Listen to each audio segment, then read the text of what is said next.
Tous les fruits et tous les légumes que vous achetez dans le commerce sont là. Est-ce qu'il y en a qui vont au marché? Ou au marché ou dans la grande surface, dans le magasin où il y a les fruits et légumes? Il y en a qui y vont? Ah, c'est bien. Et quand vous allez acheter vos tomates, pas en ce moment, hein, quand vous allez acheter vos fruits et vos légumes, est-ce que vous pensez qu'il y a quelqu'un qui un jour a semé pour que vous puissiez récolter? Est-ce que vous y pensez à ça? Hein? Ben, il faut y penser. Quand vous allez chercher vos fruits et vos légumes, c'est qu'il y a quelqu'un qui a semé et un jour c'est revenu là où vous êtes venu l'acheter. Eh bien, voyez-vous, la même chose se produit quand la semence de l'Évangile est mise dans un cœur. Et Jésus l'explique.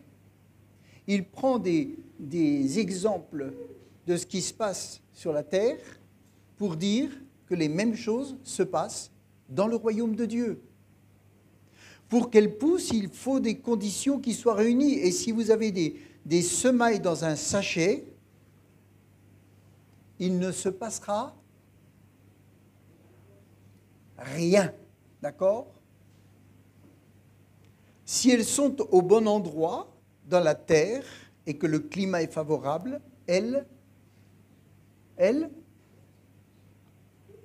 poussent. C'est pas plus compliqué que cela. Si vous gardez la parole pour vous, elle ne donnera pas de fruits. Et si vous la semez dans les cœurs, elle produira la vie. Amen. Il est dit, il fera, mais il ne fera pas sans vous. Et ça, c'est quelque chose qu'il faut comprendre. Il fera, mais il ne fera pas sans vous. Vous allez dire, mais moi, je suis un rien du tout, mais moi, j'ai encore des péchés dans ma vie, alors comment est-ce qu'il va faire avec moi? Rappelez-vous de ceux qu'il a choisis pour être ses disciples. Il y avait des voleurs, il y avait des menteurs, il y avait de tout. Ce n'étaient pas les pires peut-être, mais ce n'étaient quand même surtout pas les meilleurs. Et il les a pris. Amen. Alors, qui peut semer l'évangile dans les cœurs? Qui peut semer l'évangile dans les cœurs? Ah, je veux des réponses. Hein? Le Saint-Esprit. D'accord. Ok. Qui peut semer l'évangile dans les cœurs? La parole de Dieu. Très bien. Ok. Nous. Parce que j'ai jamais vu une Bible arriver comme ça, dans les airs, et puis poum, elle est rentrée dans mon cœur. Non? Par contre, j'ai vu des gens aller, parler, et il s'est passé quelque chose. Le Saint-Esprit travaille avant, pendant et après. Mais qui sème la parole dans les cœurs? C'est celui qui a la semence. Et qui a la semence? Qui a la semence? Ben c'est vous, frères et sœurs. Vous avez la semence qui est la parole de Dieu et vous devez aller la semer dans les cœurs. Et il fera. Mais si vous ne semez pas, il ne fera pas. Donc nous sommes vraiment des acteurs. Comment semer l'évangile dans les cœurs? Est-ce que vous savez comment est-ce qu'on sème l'évangile dans les cœurs? Ah, le témoignage. C'est bien. On sème l'évangile dans le cœur. Vous allez dire, mais il faut avoir fait des études bibliques. Et il va falloir des années d'expérience pour aller semer l'évangile dans les cœurs. Eh bien, moi, je vous dirais que non. Il n'y a pas besoin d'expérience. Il y a besoin surtout de courage. Et puis, avez-vous déjà semé? Est-ce que vous avez déjà été semeur ou semeuse de la parole de Dieu? Qui a déjà été semeur ou semeuse? levez bien les bras. D'accord. Est-ce que vous avez vu du résultat? D'accord. Bon, ben ça c'est bien. Alors ceux qui n'ont pas levé la main, ce n'est pas un reproche, hein, mais allez demander à ceux qui ont semé comment ils ont fait. Et puis dites, ah ben, peut-être que je vais essayer. Ce matin, vous aurez une démonstration simple pour commencer à semer la parole dans une vie. Quelqu'un va vous faire une démonstration. Et puis vous aurez aussi le résultat d'une semence plantée dans un cœur. Vous aurez comment faire et vous aurez le résultat. On ne peut pas faire mieux, hein? Avant et après. En ce moment, plusieurs suivent une formation pour apprendre à semer la parole dans une vie. Et c'est très intéressant. Ça permet d'apprendre pour soi, mais ça peut permettre aussi d'apprendre pour les autres et de former les autres. Amen. Et ça aussi, c'est très intéressant. On va lire un passage dans Romains chapitre 10 au verset 13. Romains chapitre 10 au verset 13 dans la version seconde. Et comment il s'appelle le jeune homme là-bas qui fait la sono là, qui fait le... Comment? Olivier. Alors je voudrais dire merci à Olivier, parce que tous les dimanches il est là, et il y en a d'autres qui viennent l'aider, il est là, et si vous avez les versets, c'est parce qu'il travaille là-bas. Il est caché derrière un écran, mais il y a un travail qui est fait, qui est précieux. Et vous savez, amenez quand même votre Bible, parce que si un jour ça déraille là-bas, pas lui, eh bien il faut que vous ayez votre Bible pour suivre. Voilà. Alors,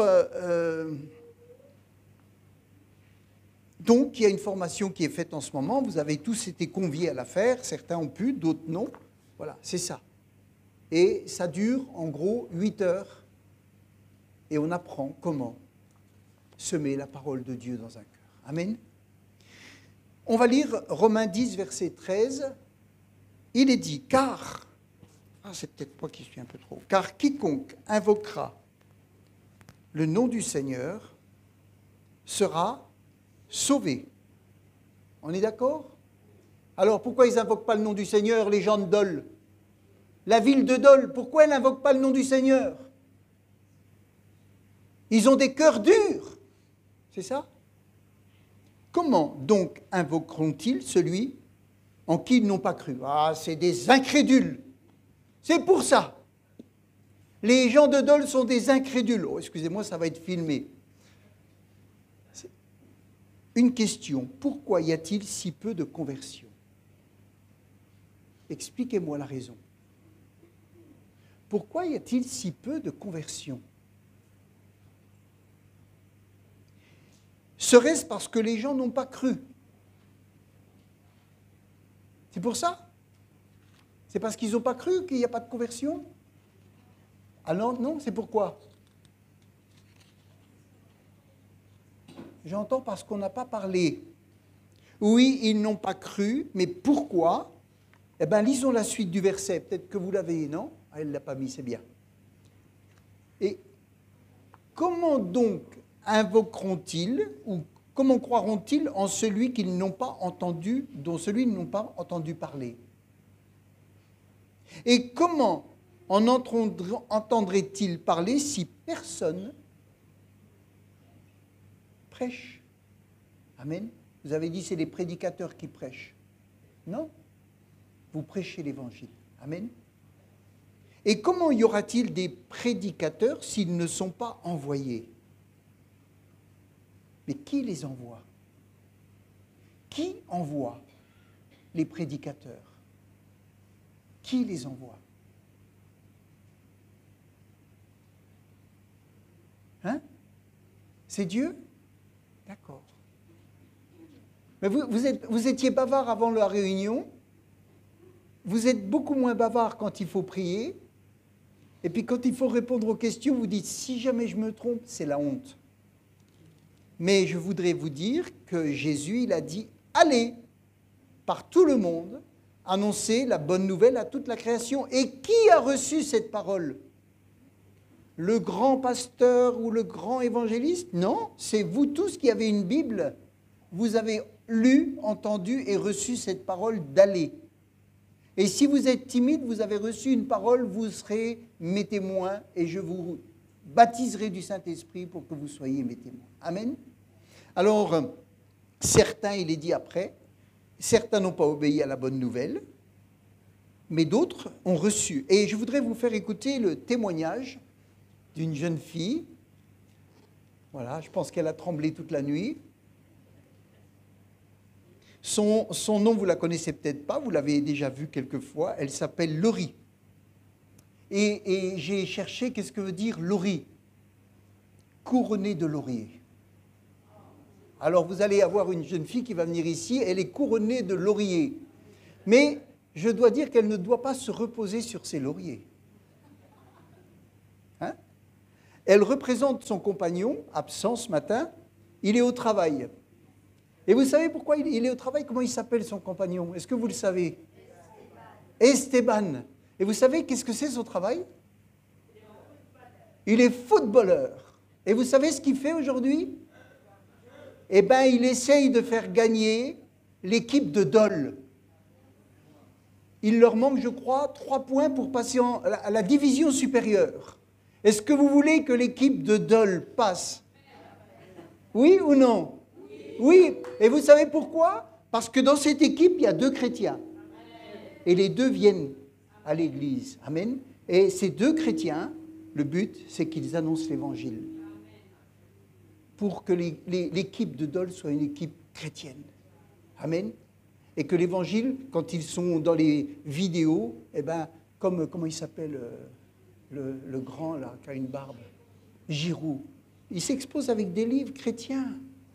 Eh bien, il y aura des footballeurs de Dole qui un jour s'exposeront avec la parole de Dieu. Amen. Est-ce que vous y croyez? Alors on va lui laisser le temps qu'elle nous raconte.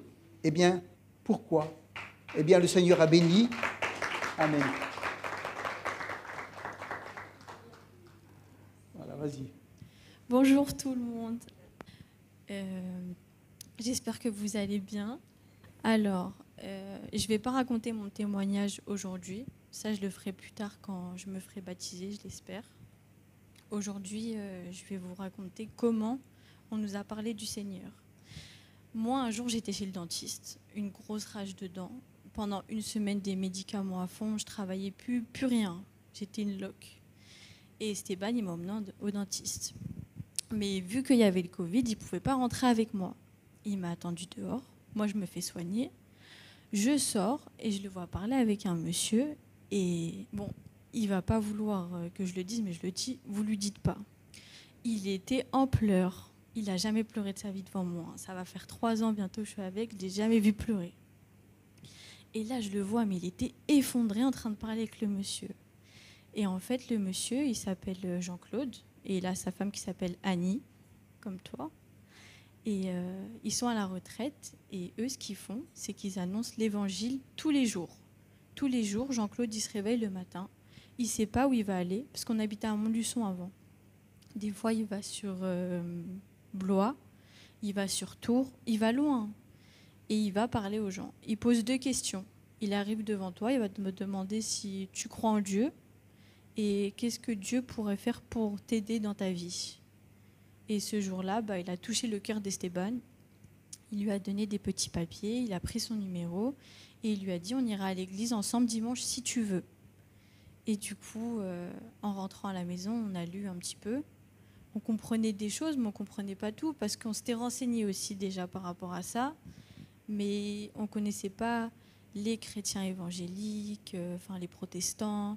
On pensait qu'on était tous catholiques. Et on avait déjà fait une cathédrale et on n'avait pas trop aimé. C'était pas notre... on s'y sentait pas à l'aise déjà. Donc on est parti à l'église avec eux. On a vu des gens chanter, des gens s'embrasser, parler ensemble, prier pour les malades. Et ça nous a touchés. Sauf qu'après, on a dû déménager pour le foot. Donc, on ne les a pas revus, mais on les avait souvent au téléphone. Et en arrivant à Dole, ils nous ont appelés en nous disant, à Dijon, il y aura il y aura 2 prophètes. Un qui s'appelle Walid Zouache et l'autre qui s'appelle Christian Fondassi. Et du coup, on est parti les voir à Dijon. C'était toute la journée. Il y avait 3 séances. Et je ne sais pas comment expliquer, mais dans mon cœur, ça m'a touchée énormément. Et je sais qu'Esteban aussi. Et ça nous a permis ça nous a rempli de l'amour de Dieu, en fait. Je ne sais pas, vous-même, vous savez, vous qui êtes là, l'amour de Dieu, ce que ça fait dans nos cœurs, dans nos corps, dans notre vie. Et grâce à eux, on a été remplis de l'amour de Dieu et on avance avec le Seigneur dans notre vie. Et on leur doit... Je sais que c'est Dieu qui les a envoyés, mais on leur doit tout à eux parce que c'est quand même grâce à eux qu'on a tout ça aujourd'hui. Et voilà. Merci. Amen. Ça, c'est le résultat de la semence. Et c'est beau. Alléluia. C'est beau. Alors, on va lire dans les Actes au chapitre 8 et au verset 40. Acte 8, verset 40.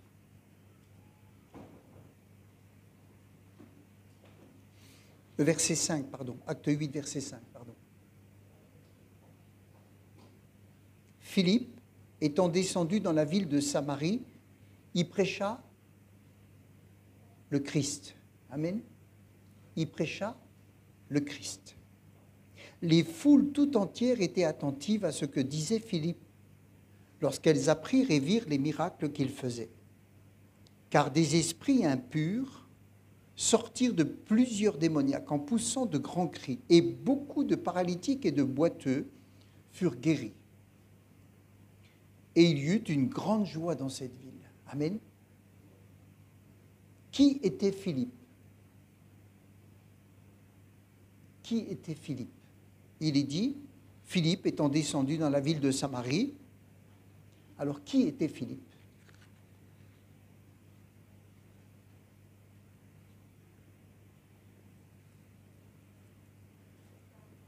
Hein? Un diacre. Un diacre. Philippe était un des 7 diacres qui avaient été choisis par les apôtres, par l'Église, pour distribuer la nourriture aux veuves, aux gens en difficulté.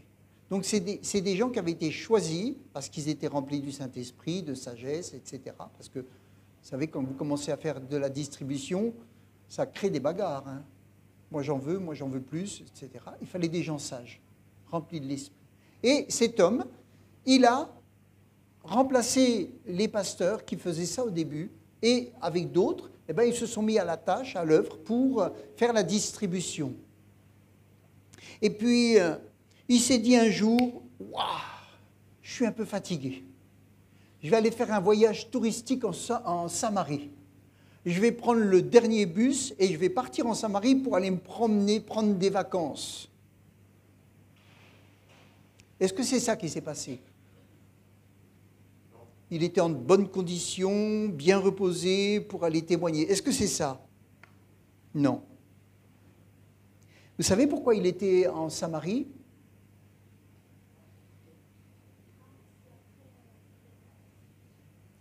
Eh bien, je vais vous dire, il était là parce qu'il y avait une persécution à Jérusalem. Et les chrétiens ont fui la ville. Alors lui, il est parti en Samarie, il a fui la ville à ce moment-là, et à ce moment-là, il est parti donc à cet endroit-là. On va lire dans Acte 8, verset 1. Saul avait approuvé, Acte 8, 1, Saul avait approuvé le meurtre d'Étienne. Il y eut ce jour-là une grande persécution contre l'église de Jérusalem. Et tous, les chrétiens, excepté les apôtres, se dispersèrent dans les contrées de la Judée et de la Samarie. Des hommes pieux ensevelirent Étienne et pleurèrent à grand bruit. Saul, de son côté, ravageait l'église. Écoutez bien, ravageait l'église. Pénétrant dans les maisons, il en arrachait hommes et femmes et les faisait jeter en prison. Ceux qui avaient été dispersés allait de lieu en lieu, annonçant la bonne nouvelle de la parole. Et Philippe, le diacre, il est parti dans une ville de Samarie et il a commencé à prêcher le Christ. Il aurait pu se dire, c'est la galère, Dieu nous a abandonnés, finalement, moi j'étais bien à Jérusalem, etc., etc. Non, ils étaient tellement remplis de l'amour de Dieu, comme le disait Laurie, eh bien qu'il est allé là-bas et il a commencé à prêcher le Christ. Et vous savez, il fera. Et le Christ a fait. Amen. Parce qu'au fur et à mesure qu'il prêchait, il est dit, Philippe étant descendu dans la ville de Samarie, il prêcha le Christ. Voilà dans quelles conditions l'évangile s'est répandu dans la Judée et dans la Samarie. Un meurtre et une église ravagée. Voilà les deux choses qui ont amené les chrétiens à quitter Jérusalem. Un meurtre, le meurtre d'un chrétien, et un homme qui ravageait, qui rentrait dans les maisons et qui emmenait tous les chrétiens pour les mettre en prison. Ce n'était pas Philippe, l'un des 12 apôtres, parce qu'il y a un apôtre qui s'appelle Philippe. Lui, il est resté à Jérusalem avec les autres. Pas parce qu'il avait peur, mais parce qu'ils étaient là et il fallait qu'ils restent là. Et donc, et vous savez, quand il est arrivé là-bas, il n'était pas dans un bon terrain. Déjà, les Samaritains, les Juifs ne les aimaient pas, sauf Jésus qui a été parlé à une Samaritaine, mais les Juifs, ils n'y allaient pas. Et là, plus tard, ils y allaient. Et dans cette ville, vous savez ce qu'il y avait ? Il y avait un homme qui faisait de la magie et qui était écouté de tous. Il faisait de la sorcellerie, il faisait de la magie, il faisait des démonstrations. Et les gens étaient tous là. Ah, il est grand. On va lire dans Acte 8, verset 9. Acte 8, verset 9, il y avait auparavant dans la ville un homme nommé Simon qui, se donnant pour un personnage important, exerçait la magie et provoquait l'étonnement du peuple de la Samarie. Écoutez bien, tous, depuis le plus petit jusqu'au plus grand, l'écoutaient attentivement et disaient « Celui-ci est la puissance de Dieu, celle qui s'appelle la grande. Celui-ci est la puissance de Dieu, celle qui s'appelle la grande. » Ils l'écoutaient attentivement parce qu'il les avait longtemps étonnés par ses actes de magie. Donc, Philippe, le diacre, il est parti évangéliser dans un terrain qui avait été semé de paroles sataniques et de démonstrations sataniques. Et les gens y croyaient parce qu'ils voyaient des choses se passer, parce qu'il y avait des manifestations. Aujourd'hui, les jeunes, ils vont sur des sites et ils apprennent à faire de la magie.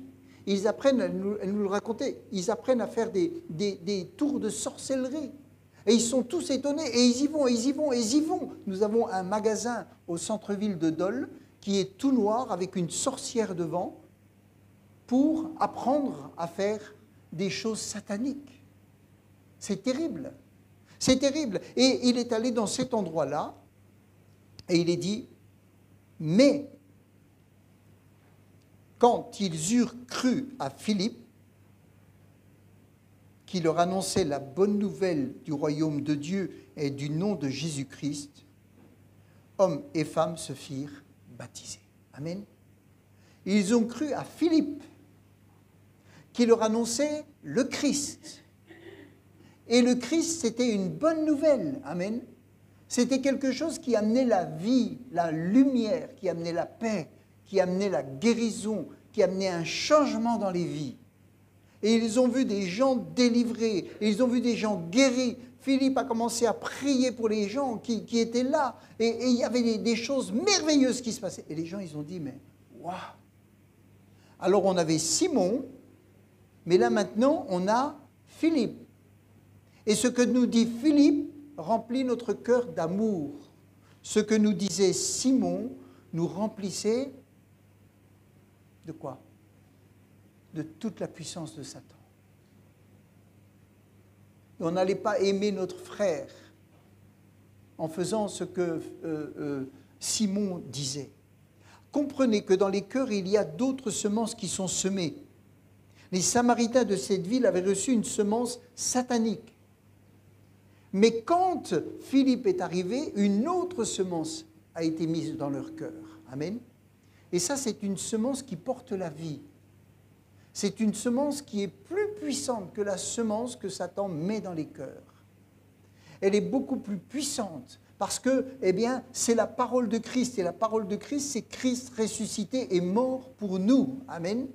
Et cette semence-là, eh bien, quand elle rentre dans un cœur, elle peut amener une transformation totale, une délivrance totale. D'ailleurs, il est dit que quand il a commencé à prêcher, à parler, eh bien, il s'est passé des choses merveilleuses, des choses extraordinaires. Il y a eu des gens qui ont été guéris, des délivrances, etc.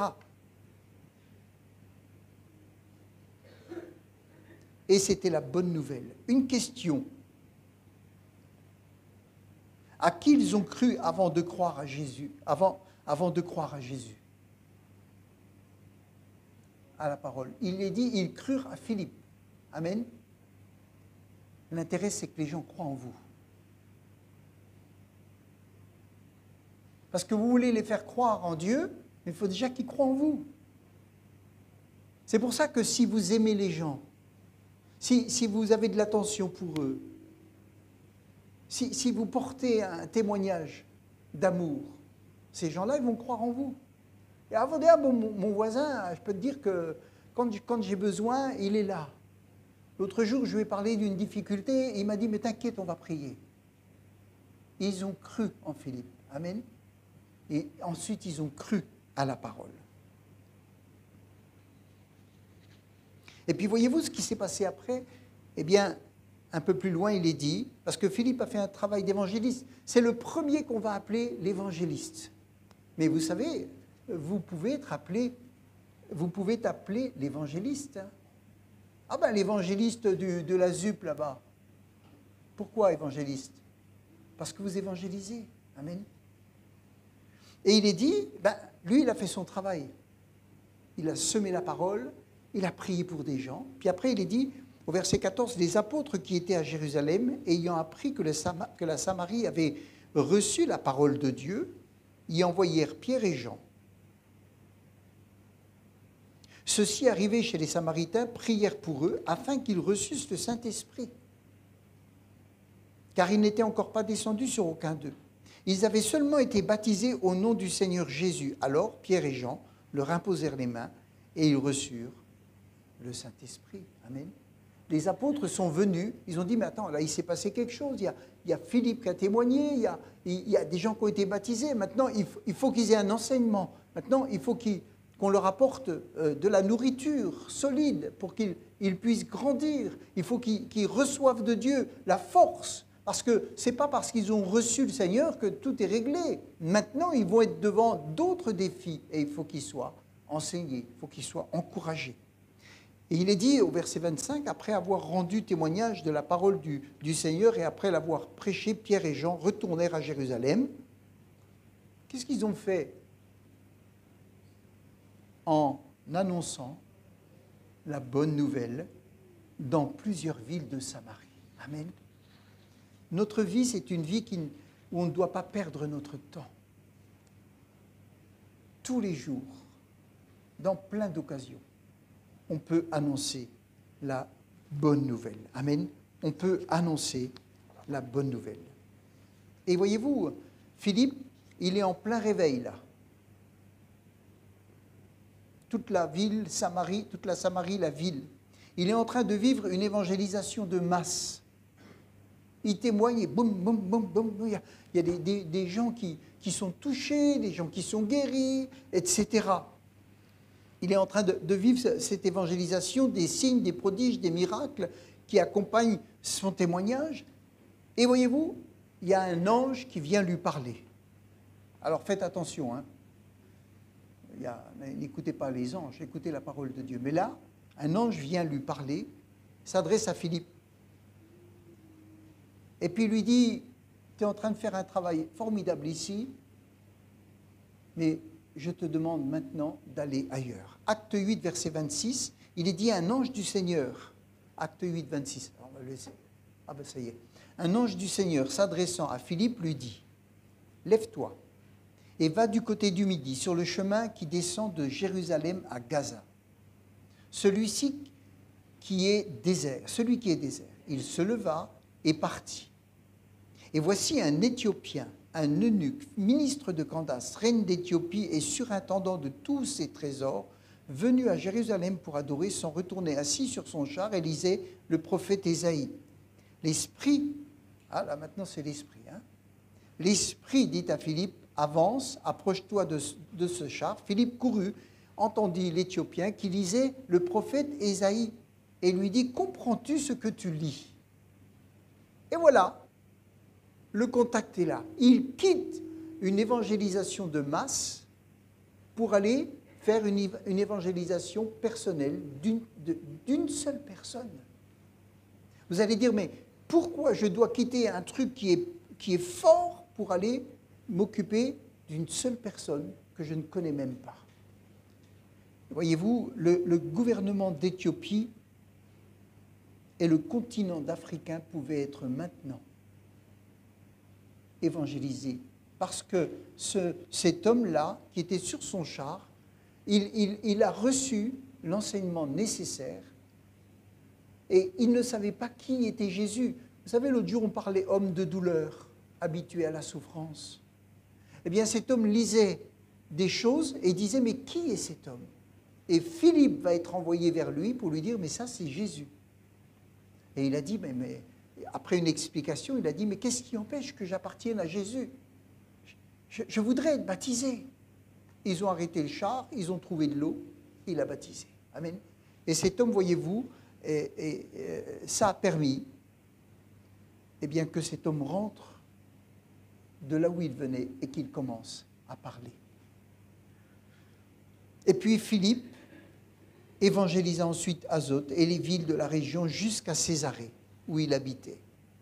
Vous allez dire, mais oui, mais cet homme-là, lui, il avait du temps et puis il était déjà nommé diacre. Alors, comme il avait déjà un titre, il pouvait aller évangéliser, il pouvait faire ci, il pouvait faire ça. C'est faux. Et vous savez, cet homme, il n'avait pas beaucoup de temps. Vous savez pourquoi? Il est dit qu'il avait 4 filles. Ça prend du temps. Il avait du boulot. Il y avait 4 filles à la maison. Et il est dit, Philippe évangélisa Azote et les villes voisines. Il est dit, l'évangéliste avait 4 filles vierges qui prophétisaient. C'est-à-dire qu'un homme qui aime Dieu va voir dans sa famille des choses formidables. Amen. Une femme qui aime Dieu va voir dans sa famille et auprès de ses enfants des choses formidables.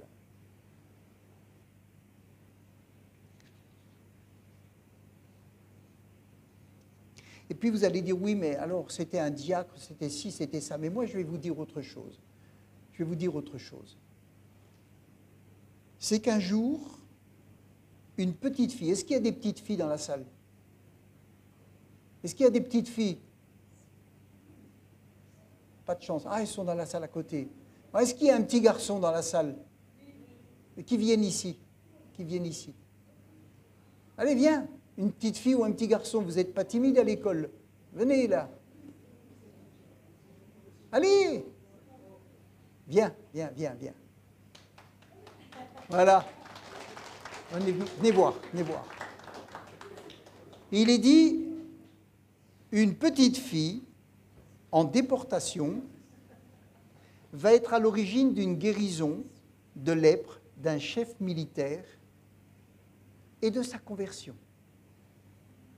Alors, cet homme-là, il est dit, une jeune fille devenue esclave de l'épouse de Naaman suggéra que le général devait rendre visite au prophète Élisée à Samarie pour se faire guérir de la lèpre. Il est dit dans 2 Rois, restez là. Elle dit à sa maîtresse dans 2 Rois, chapitre 5, verset 3, « Oh, si mon Seigneur était auprès du prophète qui est à Samarie, le prophète le guérirait de sa lèpre. Naaman alla dire à son maître, la jeune fille du pays d'Israël a parlé de telle et telle manière. Voyez ces deux jeunes filles-là. Imaginez qu'elles soient emmenées esclaves dans un pays à l'étranger et qu'elles soient la servante de la femme de ce général. Elles font la vaisselle, elles font le ménage, elles font ci, elles font ça, et elles voient le maître qui est là, plein de lèpre.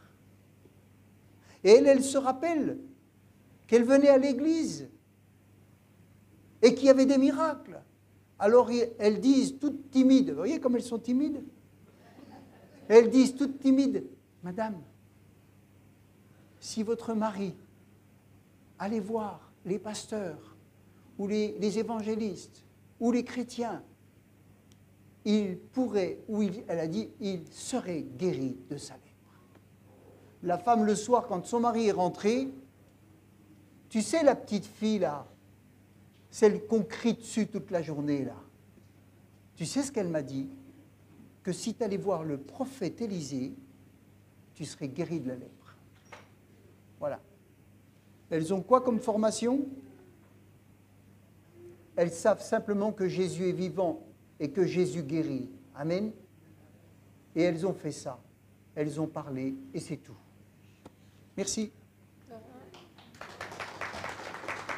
Alors voyez-vous, il n'y a pas besoin d'être diacre ni diaconesse. Il n'y a pas besoin de tout ça. Il suffit de savoir et d'avoir reçu la puissance de Dieu, ou d'avoir compris ce que Dieu est capable de faire pour simplement le répéter. Et puis, voilà, il faut que je m'arrête, oh là là. Il est dit, un commentaire, c'est que le chef de Ben-Hadad, le roi de Damas, c'était le chef de l'armée, cet homme-là. Alors je pense que le soir, quand il rentrait avec son équipement, ses épées, ses affaires, les gamines, elles devaient être là. Ça fait peur. Moi, j'ai travaillé dans une gendarmerie, je peux vous dire que quand vous avez tous les gendarmes autour de vous, avec leurs matraques, leurs pistolets, leurs affaires, leurs mitraillettes, et que vous êtes en train de relever un compteur d'eau, vous dites pourvu qu'il ne se trompe pas, hein, lui. Pourvu qu'il ne se trompe pas. C'est impressionnant. Et vous vous dites, comment je peux aller, moi, parler à cet homme-là, avec son équipement qui représente l'État? Il est dit, malgré son caractère répugnant, la lèpre n'excluait pas le malade de la société syrienne. Et cette petite jeune fille, elle a parlé. Et cet homme, quand il est arrivé, il a dit, il a été voir avec une lettre, et il est arrivé, et il voulait voir, il était avec toute une délégation. Hein. Il est arrivé, il a dit, je veux voir monsieur Élisée. Élisée, Dieu lui avait parlé. Parce que l'homme là, il était très caractériel, très orgueilleux. Élisée dit, il va dire à quelqu'un, ou peut-être à une gamine, va dire à ce monsieur qu'il aille se tremper 7 fois dans le Jourdain, et il sera guéri.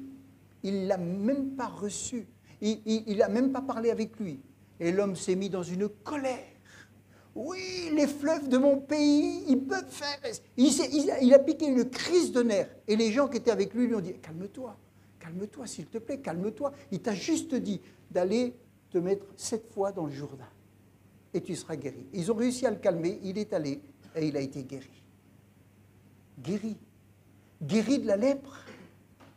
Et quand il est revenu, il a été reçu par Élisée.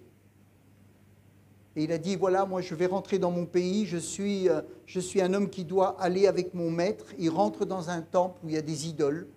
Et moi, maintenant que j'ai reçu la vérité dans mon cœur, je suis gêné de rentrer avec lui dans ce temple.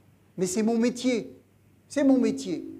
Et il a dit, est-ce que je peux prendre de la terre, 2 sacs, les ramener pour, pour pouvoir faire un petit tas de terre d'ici et pour pouvoir adorer le vrai Dieu. Et Élisée lui a dit, prends de la terre, pars, et quand tu rentreras dans la maison, dans le temple de faux dieux, Dieu sera avec toi. Dieu sera avec toi. C'est ton métier, fais-le. Puis un jour, il allait quitter ça. Mais on ne pouvait pas lui demander plus. Voilà. Voilà ce qui s'est passé. Amen. avec une petite fille. Une petite fille. Et puis, si vous dites encore, mais je ne le prendrai pas aujourd'hui, on a parlé aussi d'une femme que Jésus a été voir au bord d'un puits. Et puis cette femme, quand Jésus lui a dit toute sa vie, elle est repartie. Il est dit, alors la femme, ayant laissé sa cruche, s'en alla dans la ville et dit aux gens, venez voir un homme qui m'a dit tout ce que j'ai fait.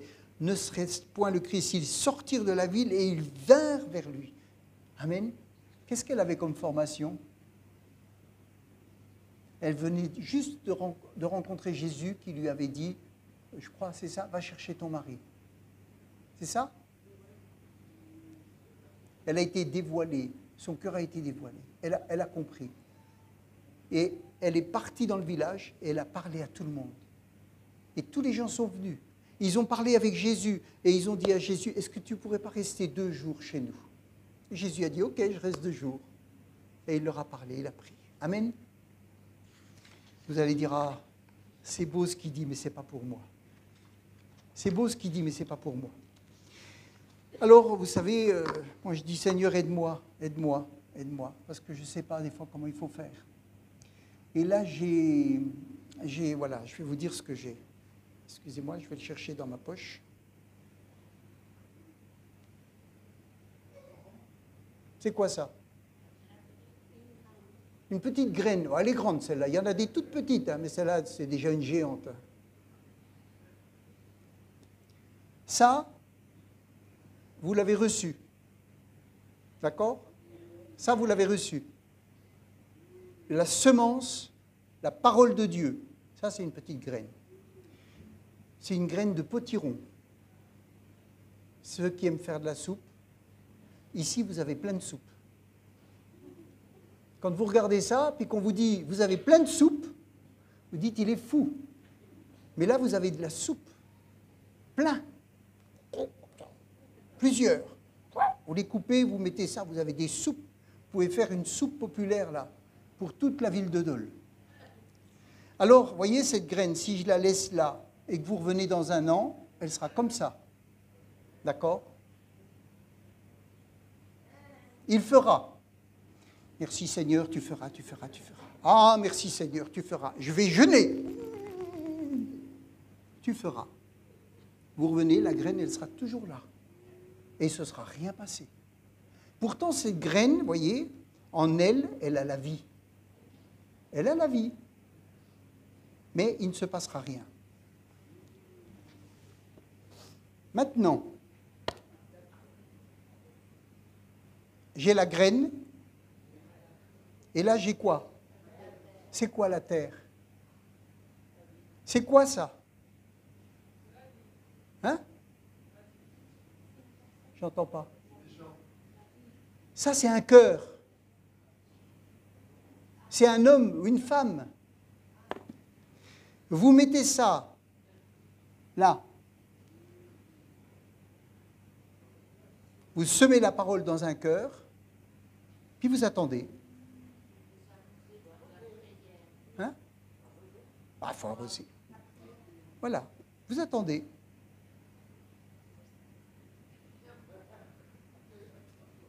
Alléluia, alléluia, alléluia, alléluia, alléluia. Vous priez. Vous arrosez. Priez. Et vous avez de la soupe. Incroyable, hein? Et vous avez de la soupe. Alors moi, vous voyez, je voudrais faire quelque chose. J'aimerais que vous alliez chez un voisin, une voisine, vous leur demandez un pot, un petit pot, puis vous leur demandez s'ils ont une graine, ou même vous prenez une graine chez vous, vous cherchez une graine de quelque chose. Vous allez voir votre voisin, vous leur dites, mon pasteur, il est fou. Il veut que je fasse une expérience et il veut que je voie un miracle dans ce pot. Et vous lui parlez. Je voudrais, voilà. Vous allez aller chez vous, vous allez prendre le nombre de graines que vous voulez, la grandeur de pot que vous voulez, vous allez mettre ça, cette graine dans le pot. Vous allez mettre votre nom sur le pot. Vous allez le ramener à l'église. On va mettre une table, on va mettre tous les pots et on va prier. D'accord? Et chaque graine que vous aurez mis, vous mettez le nom d'une personne dessus. Ça représente une personne pour qui vous allez prier. Et vous allez vous rendre compte que, eh bien, quand la parole de Dieu est semée et que vous priez et que vous mettez un objectif en disant, voilà, il y a 4 graines, c'est 4 personnes. Ces personnes-là, je veux un jour leur semer la parole de Dieu. Alors je vais prier et je vais voir quelque chose grandir et je vais me préparer à faire la même chose dans un cœur. Amen. Il y a toute une démarche qui est faite et au fur et à mesure que vous faites cette démarche, vous allez voir le résultat. Et ensuite, on le fera dans le spirituel. Amen. Ensuite, on le fera dans le spirituel. Et vous allez voir que l'église de Dole, elle se multipliera. Amen. Elle se multipliera. Et vous aurez plein de petites Laurie. Et plein de petites Esteban. Parce que c'est ce qui s'est passé. Quelqu'un leur a parlé et ça a poussé. Ça a poussé dans leur cœur. Pour d'autres, ça ne pousse pas maintenant.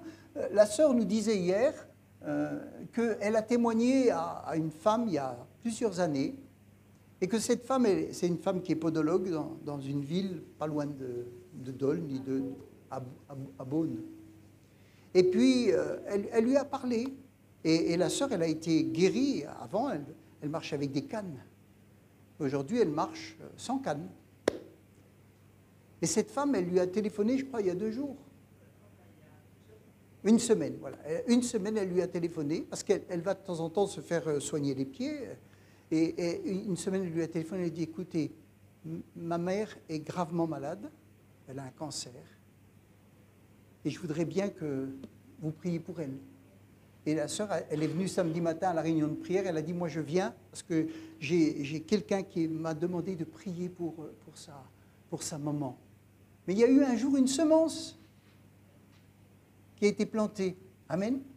Et le jour où il y a un besoin, le Saint-Esprit, il rappelle, elle la voit, elle voit un miracle ambulant.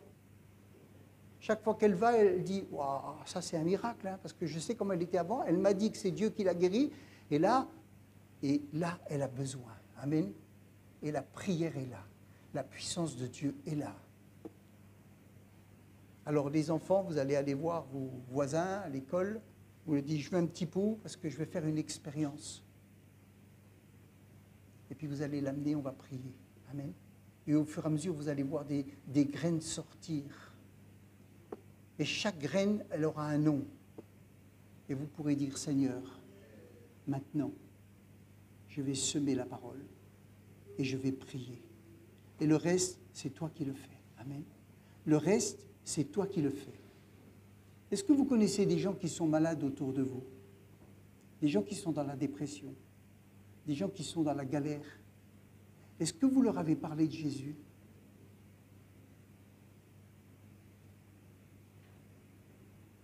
Il faut leur parler. Oui, mais moi, je ne suis encore pas chrétienne ou je ne suis pas 100% chrétien. Parlez-leur de Jésus. Amen. Et vous allez voir. Parce que vous ne pouvez pas créer la graine. Vous ne pouvez pas. Allez créer une graine de potiron. Allez-y. Allez mettre la vie dans une graine. Vous ne pouvez pas. Par contre, vous pouvez la semer. Amen. C'est tout. La semer et arroser. On a quelqu'un qui est spécialiste dans les plantes. Elle pourra vous donner des conseils, comment faire, etc., pour mettre la semence. Là, elle est là-bas au fond, là. C'est elle qui nous met les belles fleurs. Si vous ne savez pas comment faire, elle va vous expliquer. Amen. Gloire à Dieu. Et maintenant, on va demander à Marina, parce que j'ai demandé à plusieurs, ceux qui ont fait le cours, et puis Marina a dit, s'il n'y a personne, je le fais. Alors elle va venir, elle va vous expliquer comment vous pouvez parler à quelqu'un. Amen. comment vous pouvez parler à quelqu'un. Et puis après on s'arrêtera, on prendra la Sainte Seine. Une méthode pour parler de ce que Dieu a fait, en gros, en 2 minutes, même pas. Donc ça s'appelle la méthode des 3 cercles. Des 3 cercles. Donc tout simplement, quand on parle à une personne, oui mais qu'est-ce que Dieu a fait pour toi, mais en quoi tu crois? Donc on va faire le premier cercle. Ça, c'est le monde actuel. On est tous conscients qu'il y a des guerres, il y a des maladies, il y a des famines, il y a des disputes, il y a des gens qui ont le cœur brisé, qui ont des difficultés, des peurs, etc. Donc ça, c'est le monde actuel. On dit souvent, oui, mais s'il y avait un Dieu, les choses ne se passeraient pas comme ça. Donc effectivement, c'est ce qui se passe aujourd'hui. Et souvent, on essaye de trouver des solutions, on essaye de faire du sport. Il y en a, ils vont dire, on va développer une carrière, on va faire des choses. Voilà, il y a des choses bonnes, il y a des choses moins bonnes. Mais on est dans ce monde actuel et on cherche des solutions pour s'en sortir. Mais il faut savoir que Dieu, lui, quand il a créé le monde, il avait créé un monde parfait, éternel, où on pouvait être dans la paix, la joie, il n'y avait pas la mort, il n'y avait pas la maladie, il n'y avait pas ces choses. C'est ce que Dieu a créé, c'est ce qu'il a fait en pensant à nous. Mais il s'avère que l'homme s'est détourné de Dieu. C'est ce qu'on appelle le péché. Il s'est détourné de Dieu, il a arrêté de lui obéir et de le servir. Donc l'homme s'est retrouvé dans un monde sans Dieu, comme on a actuellement. Quand Dieu a vu l'état dont nous sommes aujourd'hui, eh ben, il n'a pas voulu nous laisser dans cet état de tristesse, de maladie. Donc, il a envoyé son fils Jésus sur la terre en tant qu'homme. Donc Jésus est venu dans notre monde à nous de misère, de souffrance. Jésus s'est fait homme et son objectif à Jésus, c'était de nous réconcilier avec Dieu, qu'on puisse retrouver notre état d'avant. Donc pour cela, il est mort à la croix, il a été puni à notre place et il s'avère qu'il est mort, il est ressuscité, il est retourné au Père et il va revenir. Et en fait, pour toutes les personnes qui auront accepté Jésus comme Seigneur et Sauveur, pour toutes ces personnes-là, eh bien, elles pourront retourner pour l'éternité et vivre dans ce monde de gloire, de paix et de joie. Voilà, en gros. Et donc, ils nous ont dit de toujours, quand on parle de quelqu'un, de Dieu, de Jésus, il ne faut jamais s'arrêter juste là, mais il faut amener des questions, pousser les gens à prendre des décisions. Donc, pas simplement dire ça, mais on clôture par 3 questions. Donc, Laurie, il lui a posé 2 questions à Esteban et Laurie. Mais là, il nous disait 3 questions. Où en es-tu dans cette image? Est-ce que tu te trouves là? Là, où en es-tu? Ensuite, où aimerais-tu être? Et la dernière question, qu'est-ce qui t'empêcherait de te tourner vers Dieu? Et là, ça engage des discussions et ensuite, vous pouvez prier, etc. Donc, voilà la méthode des 3 cercles très rapide en 2 minutes. Voilà.